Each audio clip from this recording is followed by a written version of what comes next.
Do you happen to know what this is? Well, if you didn't know what it is, you're about to find out. I've got two-part uh, episodes on this universe and a lot more. So let's go. Fucking go! Let's fucking go. Whoop, whoop. Here I come. Oh, here I come. Oh. We will watch your career with great interest. You are such a cute. This is where the fun begins. It's showtime. And here we go. Welcome into another episode of the Movie Geek Podcast. I'm your host, George T. And as you saw in the intro, this is part one of two mini episodes. This could have been a very long one, but I know a lot of you probably didn't want to see or sit down and watch like an hour plus probably episodes. So I'm breaking this down into two, so that way it'll make it a whole lot simpler to watch.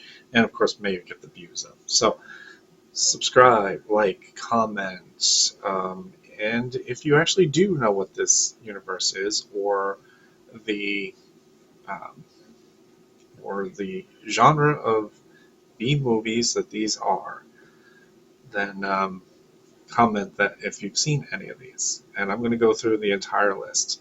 I'm also going to go through, um, who created what, and there's just so much in here.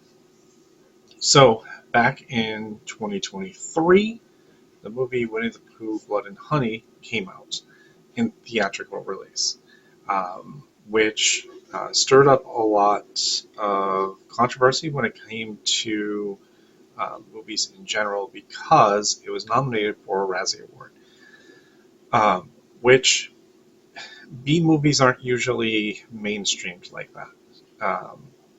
These are low budget indie films, and they don't normally make they don't usually make award shows. So when this movie came out, it was placed in there by the Razzie Awards because it had made its theatrical debut, and it also was streamed on Peacock, and it was the first of its kind. Well, technically, I'm here to tell you it wasn't really the first of its kind, and I'll explain why in a minute. So the Twisted Childhood universe was the brainchild of Race Frake Waterfield. He was born in 1991. He's an English filmmaker who became known, obviously, for his independent Winnie the Pooh, Blood and Honey. It is the universe that he has created is the Twisted Childhood universe, the TCU, or referenced now as going to be the Pooh universe. British film series shared universally of independent slasher horror films. He is a producer and filmmaker under the Jagged Edge Productions film studio. He came about this in 2021 when he left his corporate job at EDF Energy to create these low-budget films. He has produced 36 feature-length films in 2 years, and trust me, I've gone through a lot of these. Although only in this universe. So, Winnie the Pooh, Blood and Honey had started the whole thing. And the reason why I'm bringing this up is because there is just so much involved here, because he is creating a world under the public domain of these characters, which the US allowed public domain over these characters to be out there. His vision for his TCU will include other, types of movies, such as Teletubbies, Teenage Mutant Ninja Turtles, and Powerpuff Girls. And yeah, that is crazy to think of, what what kind of twisted things could come up out of that. Because these movies are pretty twisted. And if you have seen Winnie the Pooh, Blood and Honey, any of these movies that I'm going to be listing in these 2 episodes, please feel free to let me know what you think. Well, getting back to Winnie the Pooh, Blood and Honey, came out in 2023 and became a triple Golden Razzie Award winner for Worst Picture, Worst Director, and Worst Screenplay. And I believe I had that on my bingo card. But it also brought up the fact, again, as I said before, it is a B movie with a budget that literally was $50,000. And you can tell because of the acting, the story, the kills, and all that. And it just looks like,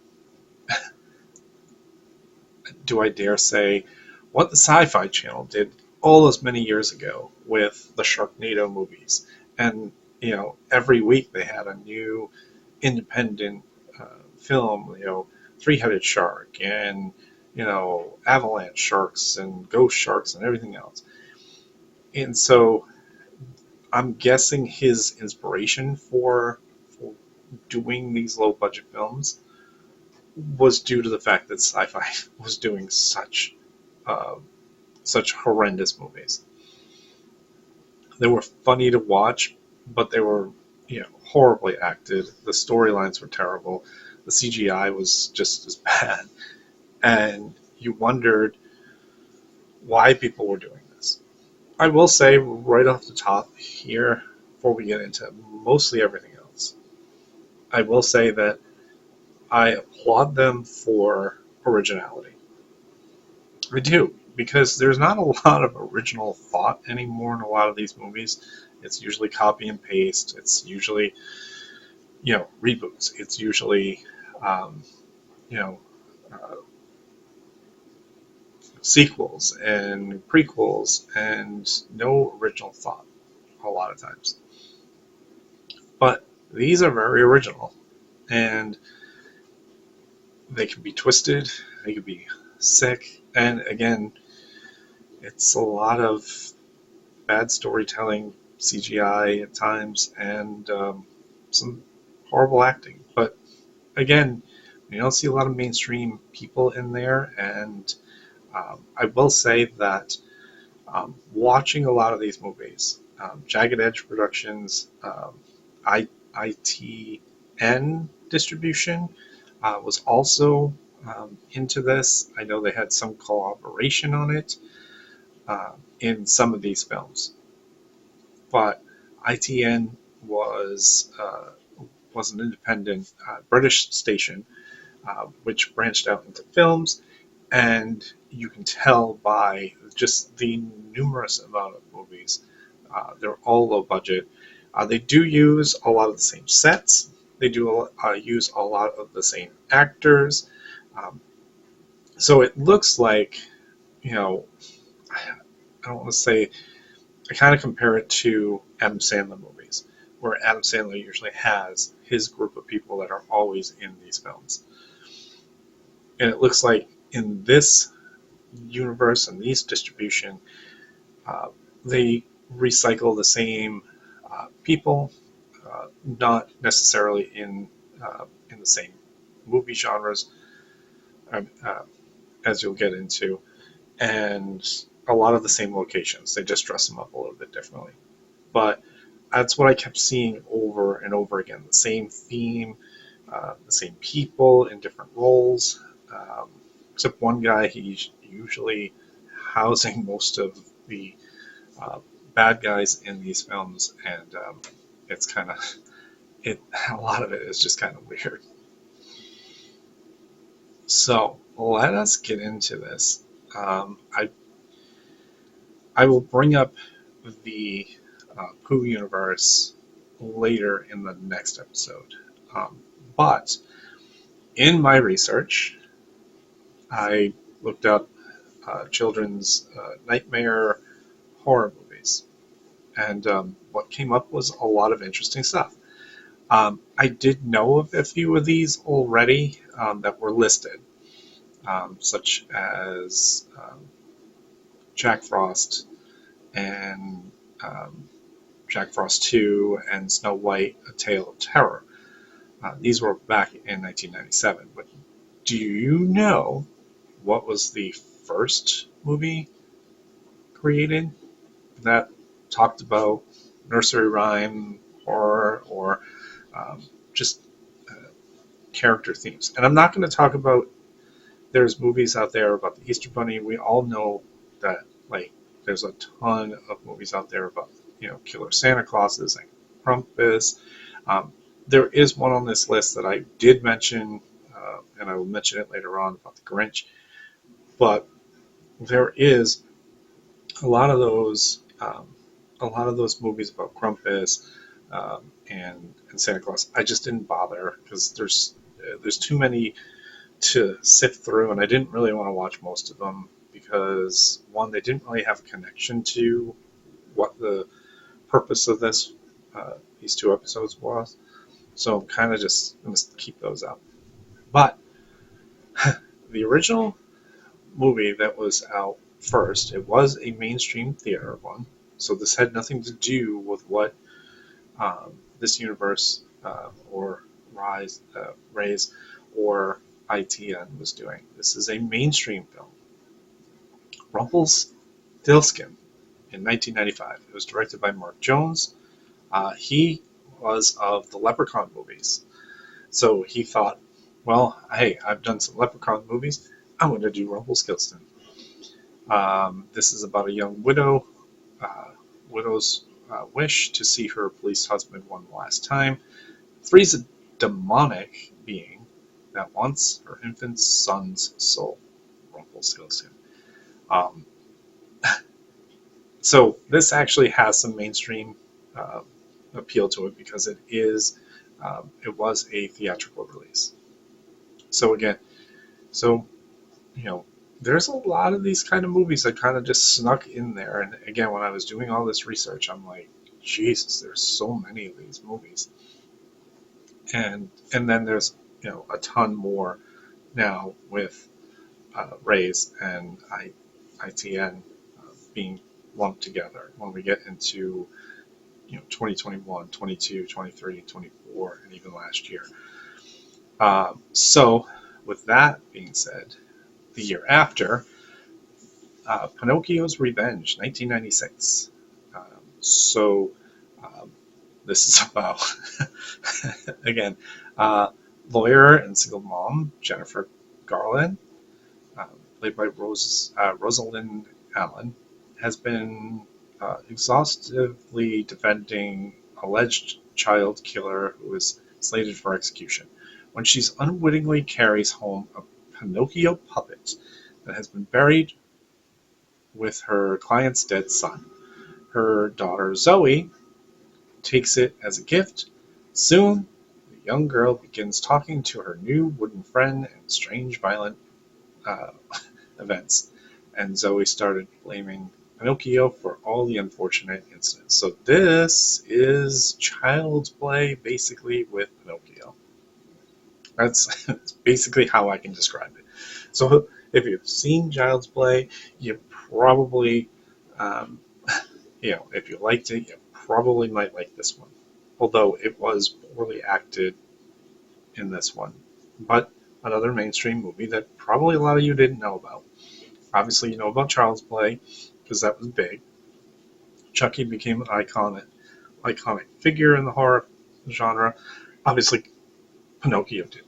I mean, let's just throw that out there. Okay, so then Jack Frost came about in 1997. I do remember actually seeing this, but I saw it on VHS. Okay, for some of you young people, you don't know what VHSs were, or whatever. But a lot of us, first got to see a lot of movies on VHS. This is a notorious serial killer named Jack Frost, played by Scott McDonald, is being driven to his execution. The truck carrying the murderer encounters a bizarre accident that transforms him into a mutant snowman. Sheriff Sam Taylor who caught the psychopath originally, has remained concerned about his return, and it seems that his worst fears were well founded. Before long, bodies piled up, all killed in gruesome, wintry ways. So obviously, this killer snowman was killing people in very bizarre ways, and it's laughable now. Um, but Shannon Elizabeth was actually in this movie, so it had some credibility because Shannon Elizabeth is well known for her American Pie movie, but she was in this movie. So it gives some credibility, but it is just downright awful. But if you've seen it and you liked it, let me know. So then, now, this one I actually didn't actually mind. And I did see this because Sigourney Weaver and Sam Neill were actually in this film. And a lot of you have probably seen it, the older, um, sorry to call out a lot of us, but if you do remember it, it is Snow White, a Tale of Terror. There are no singing dwarfs in the creepy gothic story. Instead, the insane and wicked stepmother is consumed with jealousy for her beautiful stepdaughter Lily, whom she is determined to destroy.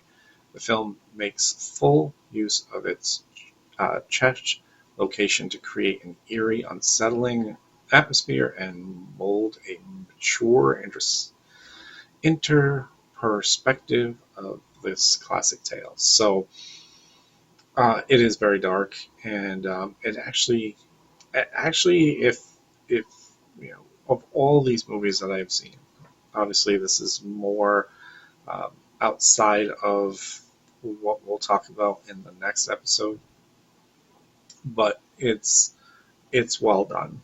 Somebody took the real time to do this film, and has some A-list stars in there. So if you've never seen it, I would say watch it. It is worth a look. And then 3 years later, Jack Frost 2 is made. Basically, just another in a long list of sequels that should never have been made. Uh, all the people that survived now, have to worry about a new Jack Frost. Matt Falida played Jack Frost in this one, and again, it's not even worth going through. Okay, so like I said, those were mainstream movies out there, and they're not connected to the TCU, but they are connected to the nightmare fuel that is children's horror. And so as I researched more, and thanks to Tubi, if you've ever been on Tubi, it is, how do I want to phrase this? I'm not sure exactly, but Tubi is very unhinged. It is basically now the Sci-Fi Channel with just, I have no idea what it is, to be honest. There is just so many movies that are just direct to Tubi at this point, I'm guessing, or direct to digital or whatever.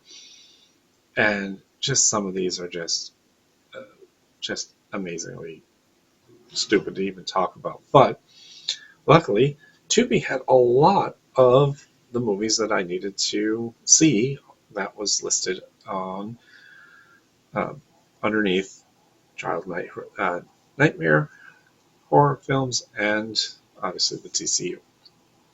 So let's get into, and I'm sorry to start laughing, but the first one on the list, and it spawned some sequels. 2005, The Ginger Dead Man. Not gingerbread, the Ginger Dead Man, who was a gingerbread man. Okay, so a witch cooks up trouble when she revives her dead serial killer son as a giant psychotic and sociopathic gingerbread man, intent on killing the girl who had him executed. The killer, Gary Busey.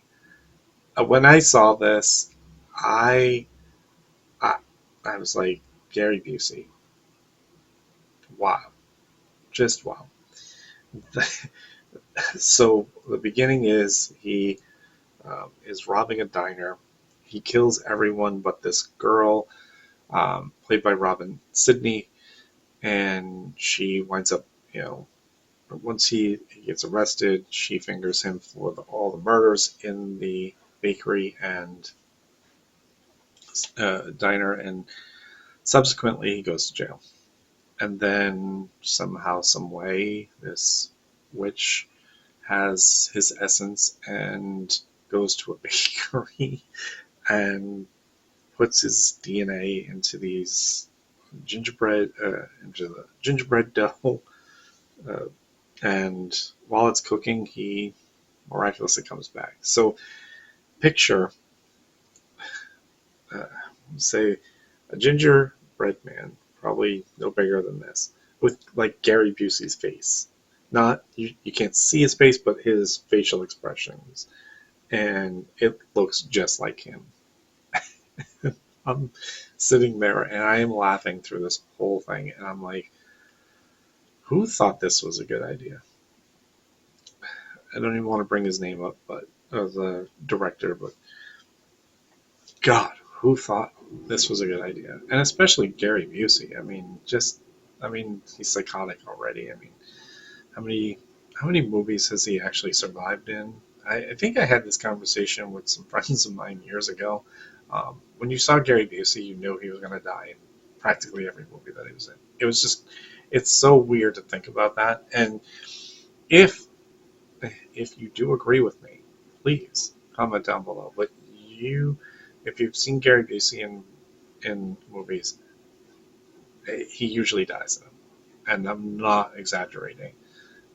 There are not many movies that he lives through. It's just it's bizarre.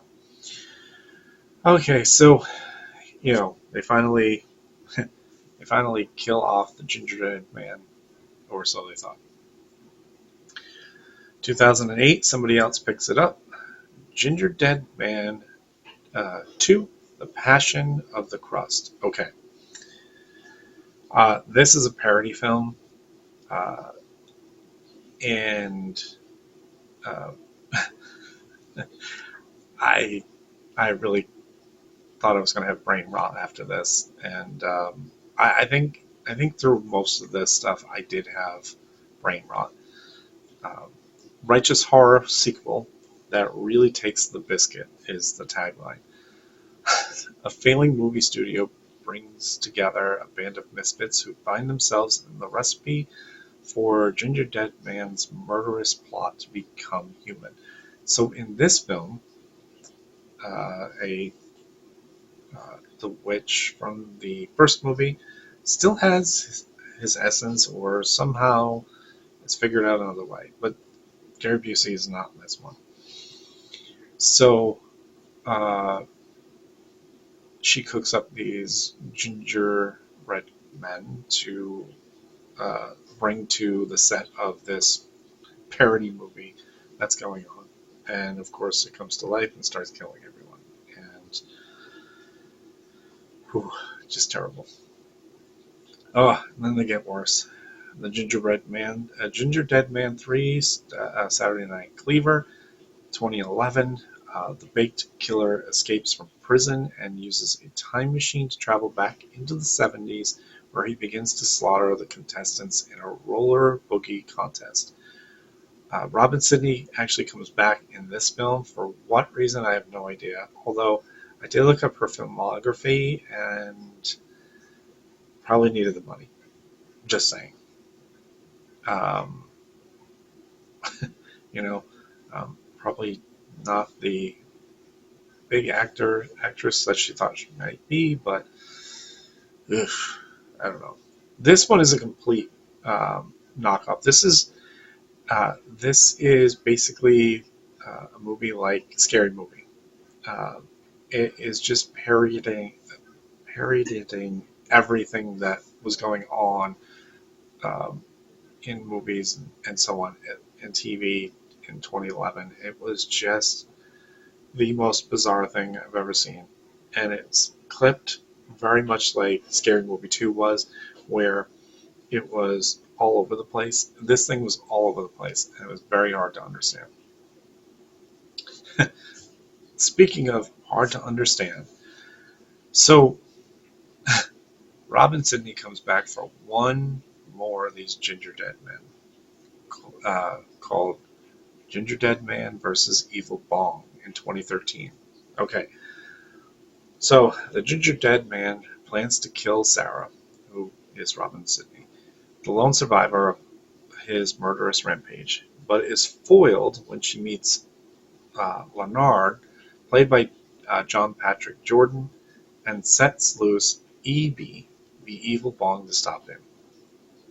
If you don't know what Evil Bong is, it is a series of movies with Chong from Cheech and Chong. He basically came up with this wild movie and many, many sequels about an evil bong that comes to life. I literally couldn't watch this. I literally fast forwarded through most of it because it basically takes the first three films and most of the Evil Bong films and clips them all together. It's just a wild trip.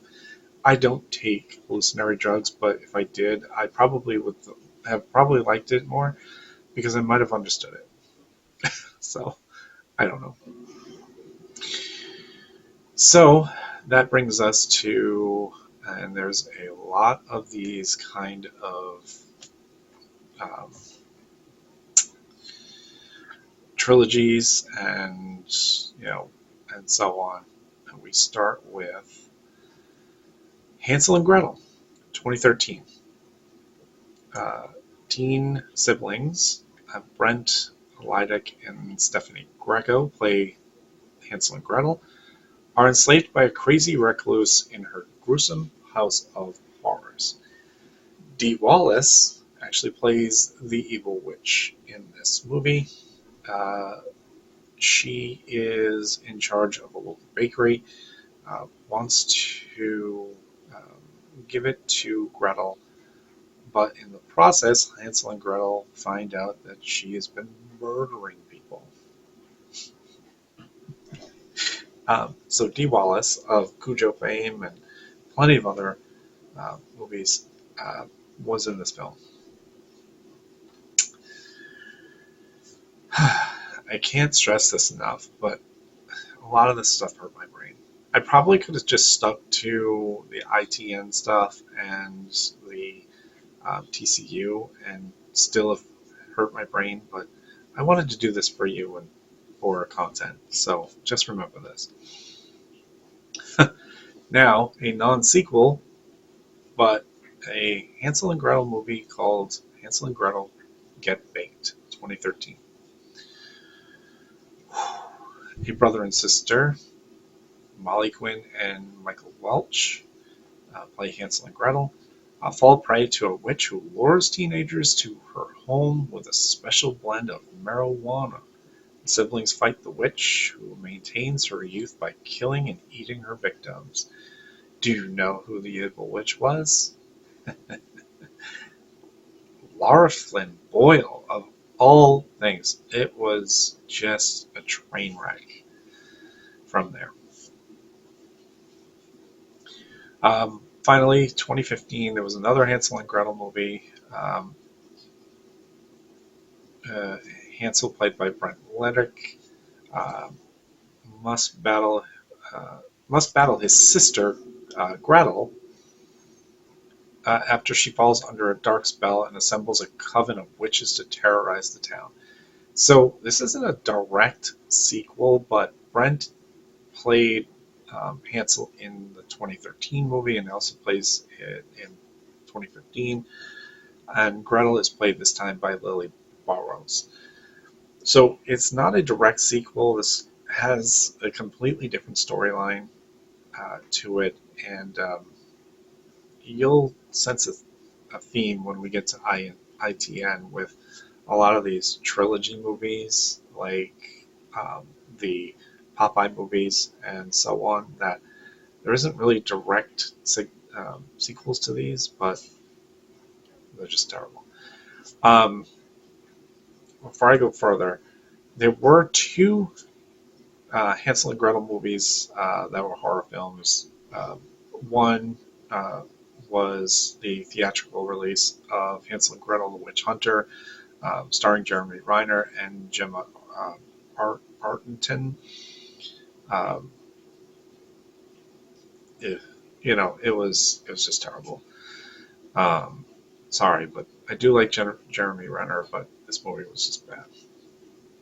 But then in 2020, Gretel and Hansel was made by Osgood Perkins. You all know him as from movies like Keeper and Longlegs. He's got some more films coming up very soon. But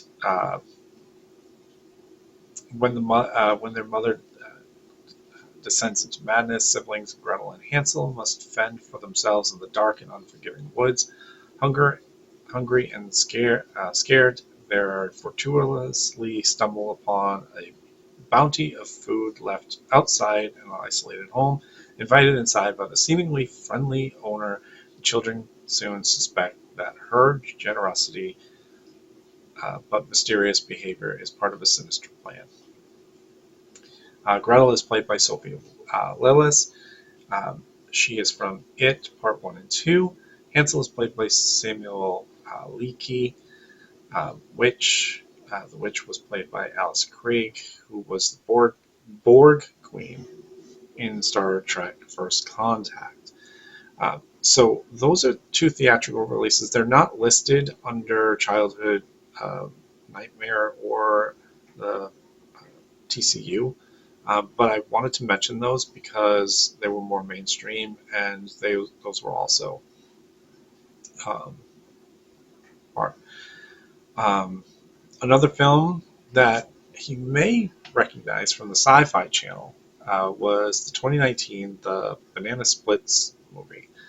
Um, uh, yeah, crazy. A boy's birthday celebration at a live TV studio turns deadly when the beloved animatronic characters malfunction and terrorize the audience. So, in essence, the Banana Splits were a TV show back in the day, and somebody thought it would be a great idea to bring this to life and have them start killing people. And again, it was a sci-fi original. It did not have a theatrical release, but it had a lot of people saying, well, why would you want to make a movie about a child, kids TV show? Like, why would you do that? And, they said, well, we can. It was fun. And, it kind of stopped, them from doing more of those. That's why sci-fi stuck with, the shark movies and all that other stuff. But this was a bizarre movie. This is also kind of foreshadowing of what Five Nights at Freddy's became, um, taking the animatronics from, or the thought of the animatronics from Banana Splits back in the day, and then obviously Chuck E. Cheese, having animatronics, and that's how Five Nights at Freddy's was put together. Well, last film I want to bring up in this segment is a movie called The Mean One. This stars the guy, David Thornton, that plays the Terrifier. He plays the Grinch in this film, and it is about this girl who witnesses the Grinch trying to steal Christmas stuff from her house. She wonders why, and says, why are you trying to steal it? the mom comes downstairs, thinks that, he's a complete bad guy and wants to kill him, and then she gets killed and the girl disappears. And then she comes back years later, and the town does not celebrate Christmas, and there's a good reason why, because anybody who has any Christmas spirit gets killed by the Grinch, the mean one. So she comes back and starts putting up Christmas lights. She doesn't know the lore because nobody told her, but then her father dies, and now she seeks revenge on the Grinch and lures him in with the help of an ex-friend of hers, who she kind of rekindles with. And how this movie ends is, as she's going to kill him, she kills him with kindness.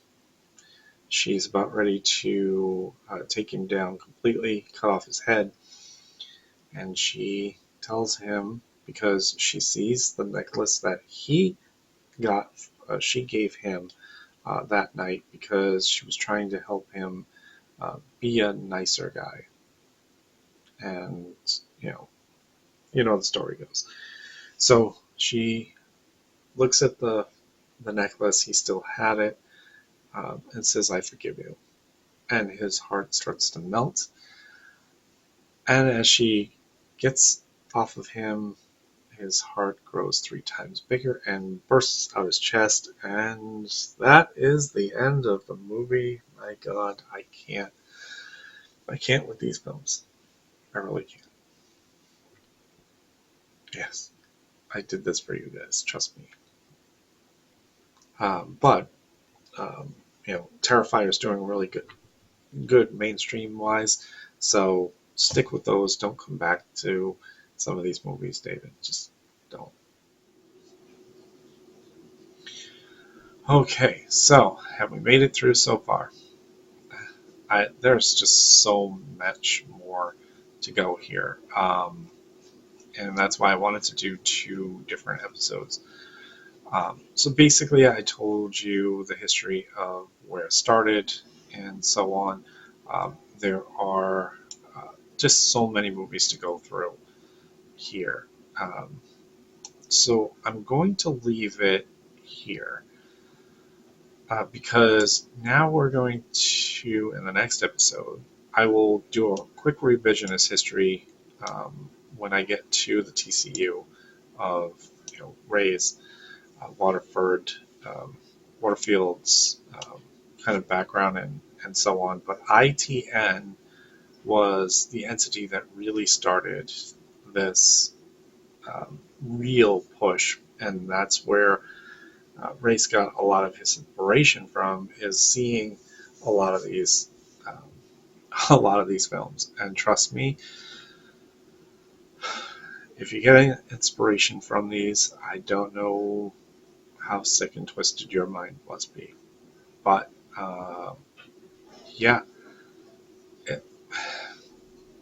again, I want to preface this by saying I appreciate and applaud the creativity and the just the originality of taking characters from children's TV shows, children's nursery rhymes, et cetera, and making them into a horror genre that maybe a lot of you didn't know before this, and I'm happy to have brought you to all this, but damn if I didn't say I tortured myself for this content.